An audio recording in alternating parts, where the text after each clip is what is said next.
Welcome to Pod Strangely Warmed. I'm Daniel Hawkins, your host and the pastor of Martin United Methodist Church. Pod Strangely Warmed is a conversation brought to you by the Central Texas Conference of the United Methodist Church.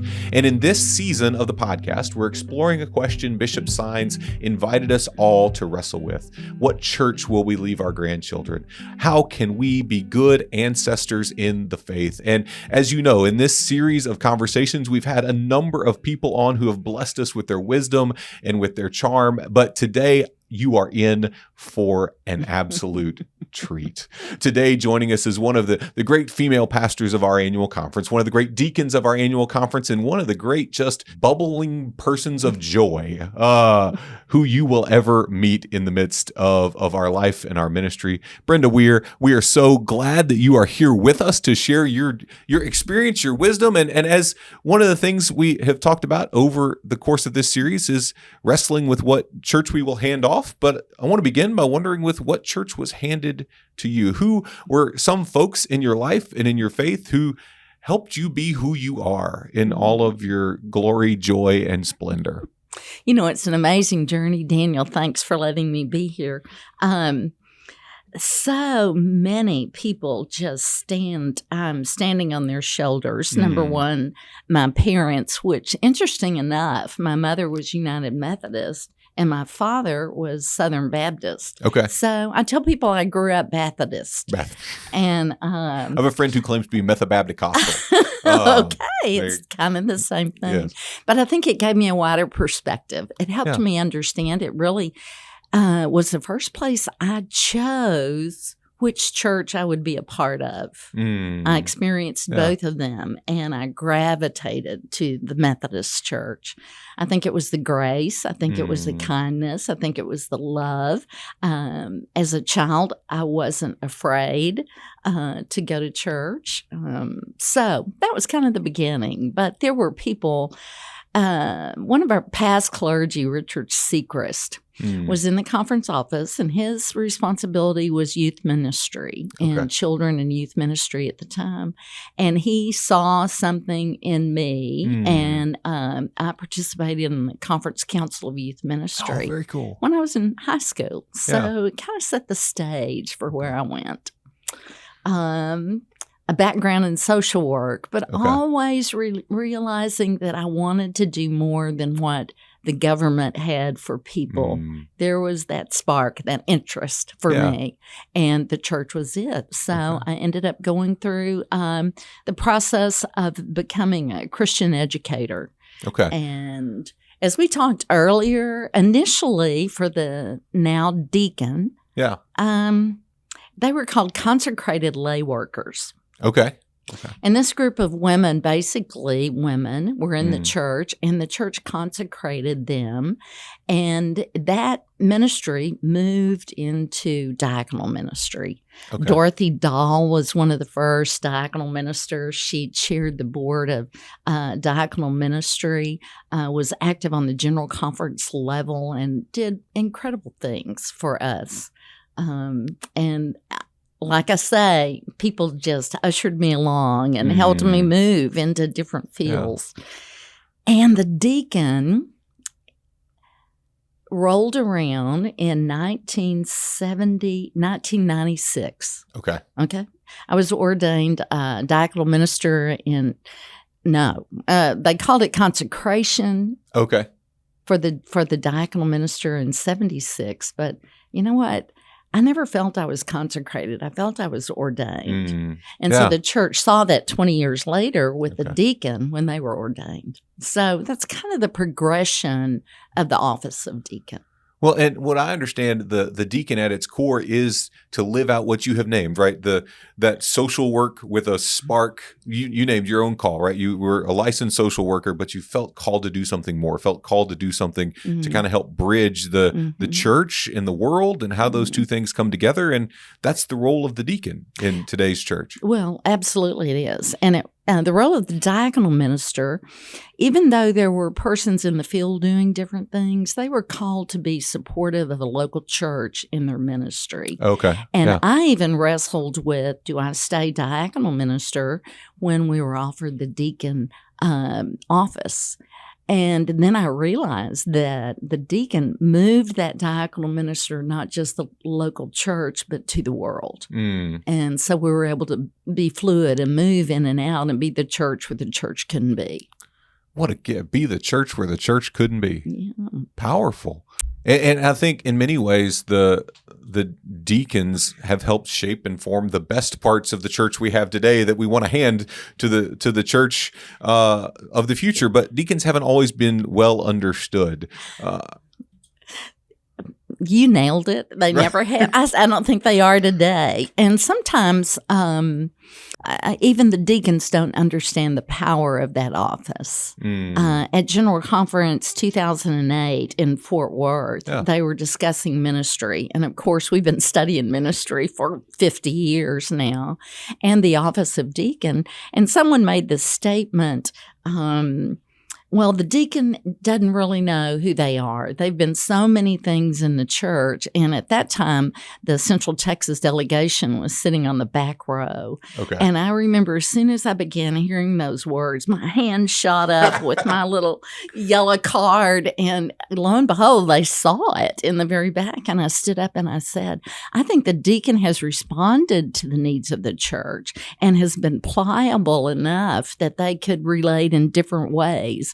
And were able to answer the question and the call that perhaps our ordained ministry had gotten so stationary, so permanent, kind of in cement. It couldn't actually be molded into what it needed to be. So, it's been quite a journey. Yeah. We're going to let that blasphemy stand on the floor of General Conference. We're going to we got to correct this and correct this right now. Okay. You're going to listen to me. We are in my hometown. We're going to get this right. That's right. Hey, and that's good. We need those moments because frankly, as an ordained elder, right? So often, so much of our ministry, at least the conversations that happen, tend to be preferenced toward the elder. And there's a lot of good work that the elders do. But there's also an incredible amount of good work that deacons can do and invite us into, right? Well, the exciting thing is being able to work together and look at the different gifts. I know that I am not called to the administration of the church. Now, I know that sounds funny since I was on the delegation from 2004 to 2019, but I'm not called to that ministry, but I love the engagement and the excitement of being in ministry and using these two to really live out who we're called to be. And we can't do it without each other. Right. So, as you hear this invitation to consider what church you'll hand to those who come next. What we're going to get to what your actual hopes are, but what experiences that in the life of ministry in the local church, beyond the local church, in your work on the delegation have helped shape and form your hopes and aspirations for that church we will hand off, right? The things that have inspired you, the things that have broken your heart, the things that have been, oh, if we just had more of this, right? What have been some of those experiences for you? The pinnacle experience was General Conference 2004. Okay. We were in Pittsburgh, and there was a what we called a march-in, and the bishops allowed a group of people supporting LGBTQ to come in during one of our breaks and just march around the floor of General Conference. Yeah. Since our delegation was going to host at the next General Conference, we were on the front row. Okay. I had the incredible privilege of sitting between Hiram Smith and Pat Stroman. Okay. And, for your first time to be able to learn with those two, it was amazing. I didn't know Hiram well, but Pat was from Central, and I grew up in Central, and, you can Pat imagine. was an institution. Just an amazing the two man. of them were incredible. But during this march, we looked up and there was a couple that came in that were holding a picture of their son. And then also the other one had a copy of their baptismal certificate. And I realized that their message to me, if not to everyone, was that you loved my child. you baptized my child. My child was confirmed in this denomination, and you are now turning your back on this child, ignoring the call that God has on this child's life. And it profoundly changed my understanding and my experience of the church. Yeah. And that we are there for all God's children. We are there for all God's children. Yeah. Thank you for being willing to share that. So many of our experiences, when Luther was sitting in your chair, he shared his struggle with racism outside the church and inside the church. And one of the things he said again and again was, at the end of the day, love is going to be the thing that wins. Love is the thing that pushes us forward. Love is the thing that breaks these moments of brokenness and pushes us more toward the inbreaking reign of God, the inbreaking kingdom of God. But sometimes it is when we're willing to see through somebody else's eyes, right? And to imagine the courage that it took that parent absolutely to march in that space. I'm on our delegation, the delegation that was elected in 19 to serve in 20 and who still hadn't gone anywhere other than jurisdictional conference to elect a bishop or two. You all are kind of lagging behind. We are. We're slackers. We've really not gotten our work done very well. Although I can promise you, between Tim and Kim and Beth and Jason, we have met plenty. We've had 2 general conferences worth of meetings to prepare for one. And so, we've got legislative summaries of all the things. We've had all the conversations. And frankly, let's just say we elected 3 bishops on one ballot. I was overwhelmed. And my takeaway on that was you needed some of us old heads to move out for that to happen, because it took us weeks to do that. Well, and I don't know if that's true or not, but I do know that in that room, yes, there was a powerful spirit of oneness, and that we are in this thing together going forward, which I had not felt at a kind of denominational gathering in a long time. And I know that there is much grief to be had in this season of our life in which the church is splintering. And we do have disaffiliation going on a regular basis. But there's also hope in the midst of that. Hope ground in moments where hearts are warmed. The pod is named Pod Strangely Warmed. It's a very niche Methodist nerd kind of reference, but at the same time, it's an acknowledgement that the Holy Spirit does work in those moments that move our hearts and leave us forever changed, and that don't allow us to stay where we have forever been. And that invite us forward. And I think in our own way, the crucible of this moment, to quote the bishop, is one that is inviting us forward together in a future that is filled with hope, even in the midst of our current heartbreak and loss as we wrestle with things. I hope we always have a church whose doors are open wide. To any and all of God's children and all of God's family in this place. Where else have you seen those nuggets of that inbreaking reign of God in your years of ministry connecting the world to the church and vice versa? Where do I begin? Church has just been fun for me. Yeah. From the very beginning, there has been so much joy that has carried me through. And I think that's the engaging thing for the United Methodist Church is just the joy that we find in what we do and being engaged with the community and world and one another. Yeah. It hadn't been all somber and sober. It is, there have been some. We're pink candle people. I'm telling you, we've had some good times together.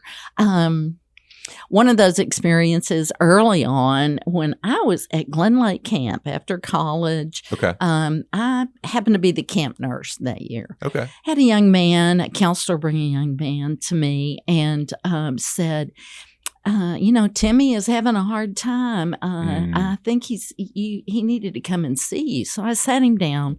Timmy was in 5th grade, his first time to be away from his parents. And Timmy was there, a fair-haired, red-headed little guy. And he looked at me and he was very sunburned. And he said, my arms are puffy. And I said, your arms are puffy. I said, oh, let me look. So at the time, I grabbed some Noxema and I said, let me rub some of this on your arms. I think this is exactly what you need. And so we visited for a while and Timmy went on his way. Well, the next night, there was a knock on the door of the infirmary. And I'm thinking, oh, Timmy's probably back. And I go to the door and I look out, and standing in line are most all of the counselors in camp. And they're looking at me going, my arms are puffy. Oh, goodness. But those are good memories from church camp. Gosh, God just intervened. It took me to my knees when the Metropolitan Board of Missions moved into a new office. And we were trying to figure out how are we going to find the funds just to find furniture. Yeah. And all of those things. And lo and behold, I pick up a phone and somebody was saying, I have this refrigerator and I have a conference table. Could you use these? And it's those kind of interventions that your need is being answered. And for me, it was, what do you say, a God thing. Yeah. It just really takes you to your knees when you can put it all together and you're privileged enough to see it happen. Yeah. Yeah. Yeah. Well, it's one of those things where God will show up when we're willing to live out of the space of the deacon, even as elders. Sometimes we can live out of that heart, right? Sure. To bridge the world and the church together. On Ash Wednesday this year, we did Ashes to Go, which is not a novel or new thing anymore. It was novel at one point and new at one point, but we worked the corner. Insert your joke here. And as we were working the corner, one of the things we noticed, we had like 3 broad groups of people who showed up to get Ashes to Go.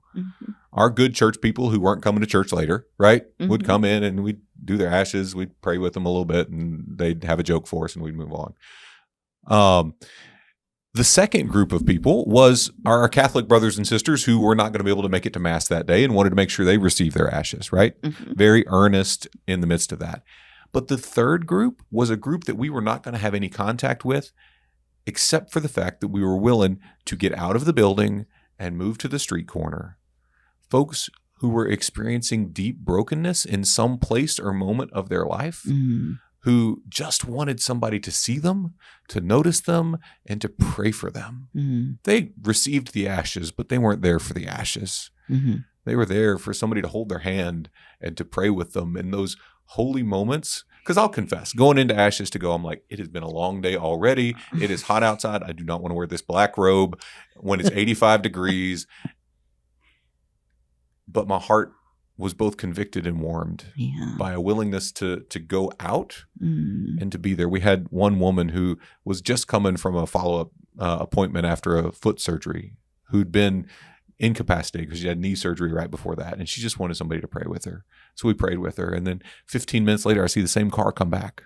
And she's brought her mom, who's been her primary caretaker, who had been in isolation due to COVID anxiety and that kind of thing, who had been a historic Methodist but hadn't been to church in 4 years. Wow. And she had tears as I walked to the door. And then we prayed.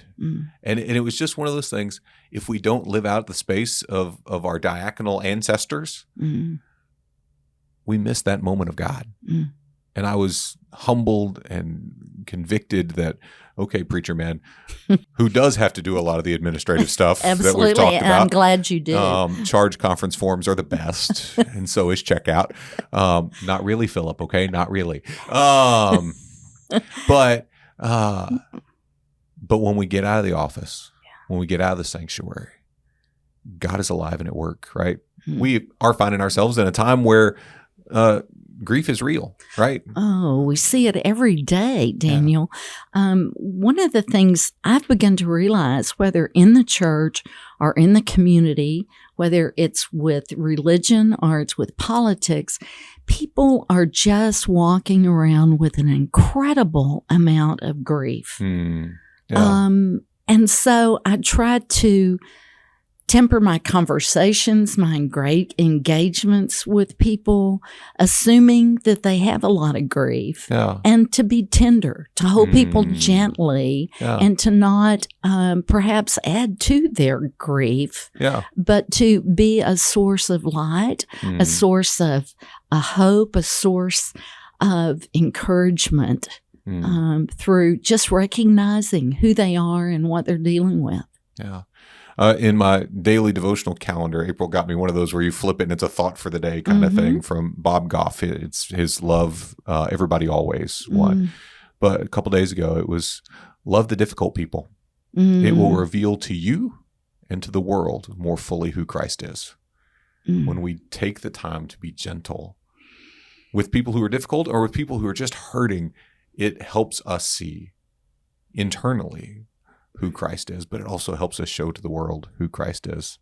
And that's a bit and a piece of hope, I think. Oh, I think it is. It makes you realize, kind of like I broke my finger and people talk, how are you doing? How is it coming along? And I'll go into this long story about the whole thing. And then I'll finally stop and look at them and go, wah. I know your ordeal is much worse than mine. And perhaps that's the way we treat people, as we understand that things that irritate us, things that bother us about people, there is something under that. And to be able to recognize it, I think, is a gift from God. Yeah. As we were talking earlier, you shared with me that for many years, there were a few women ordained elders in our conference, but the primary place where women were able and invited to serve was through the consecrated lay workers and through the diaconal ministry. And can you talk about kind of the experience as a woman in ministry from the time you began in 76 when you were first consecrated to today when, frankly, more women are going through seminary than men, and we're ordaining more women, elders and deacons both, than men. Can you share a little bit about your experience in the midst of that? Places of frustration or places of joy? Well, it's just the fact that I talked earlier about being able to use the two different gifts and the strengths of the male and female, whether it's deacon and elder or it's male and female together. Just the fullness of that experience in a local church. I said to one of my pastors one time who was having a struggle, I said, you need to have a female on your staff. I mean, they're the ones that pick up the pieces that are falling through the cracks and keep everybody else on track. And years later, he came back and he said, you're exactly right. We needed that personality. We needed it in the mix. When we first got to Cleburne 6 years ago now, I was the only male in any kind of form of program or pastoral ministry on staff. And I got to tell you, my girls were 7 and 3 at that point. And it was such an incredible gift. And at that church, they hadn't had a history of having pastors sit on the chancel area, right? You just kind of would sit in the on the first row of the congregation, and you pop up and do your thing, and then sit back down. And I said, when I experienced the uniqueness of that situation, I said, no, we're all sitting up here. Yeah. So that my girls and everybody else's kids can see very vividly and very clearly, there's only one dude leading worship here, and everybody else is female. And that has shaped and formed just that default expectation that this is something that any of us can do when and where we're ready. Oh, as a child, I probably was 3rd grade at a revival at our local church, and being called down to the altar on one of those particular nights. But the only avenue for me at the time was to be a missionary. Okay. So I always thought, and that's what I'm going to do. I'm going to be a missionary. And then lo and behold, the church and the wisdom of those people that have gone before us began to open those doors. And I have had people say, you are the first female in this role. Can I tell you a funny story about John Ogden? Sure, oh my gosh. Sure. We were on staff at Trinity together, and John says, okay, I want you to help with communion. You'll serve. All you have to do is just serve. I'll do all the dismissals. Okay, that's what I'm going to do. So we're serving along, and he does 3 or 4 dismissals, and then the next time he looks at me, he just whispers to me, okay, you're doing the next dismissal. And, I'm probably 20 2 at the time, and all I could think of was, God is great, God is good. Let us thank Him for our food. Amen. Right. Good old camp special. Don't do that for me. But how I grew in those years, and even Barbara Galgal, who was one of our district superintendents later on, she said, you were the first female clergy I had ever participated in. And at that point, I was not ordained deacon, but just being in that role and being together, it really helped people realize, I can be called and I can respond to a call. Yeah. What a powerful gift, right? As we think about what church we want to hand to the next generation, right? That's a big thing I want to hand. A church where anyone and everyone can respond to the call of God in a way that both helps the church, but also helps the world. Oh, my goodness. I think for me, I want to hand off a church that love is over law, that integrity is over personal interest, and that Christ is the center of who we are. That would be a gift I would like to give to the next generation. And that when they go to church, they don't see male or female clergy. They see clergy. Yeah. See people wearing puffy robes or preachers in sneakers or whatever. Absolutely. The other thing is, I hope that I'm never accused of not standing for me personally or for the church, that we don't stand for the marginalized or we don't stand for the disenfranchised. That funny story about the child learning the Lord's Prayer and says, oh, Lord, how do you know my name? And that's a showstopper for me. When you stop and you go, ooh, do I want to come to a place where Jesus looks at me and said, I don't believe I know you. You have not been a sheep in my fold. That's the kind of church I want to hand off. As one where Christ is the center, and that we are love above law. And what did I say? Integrity over personal interest. What a church that could be, where God's kingdom breaks through. Your kingdom come, your will be done. May earth be a little more like heaven.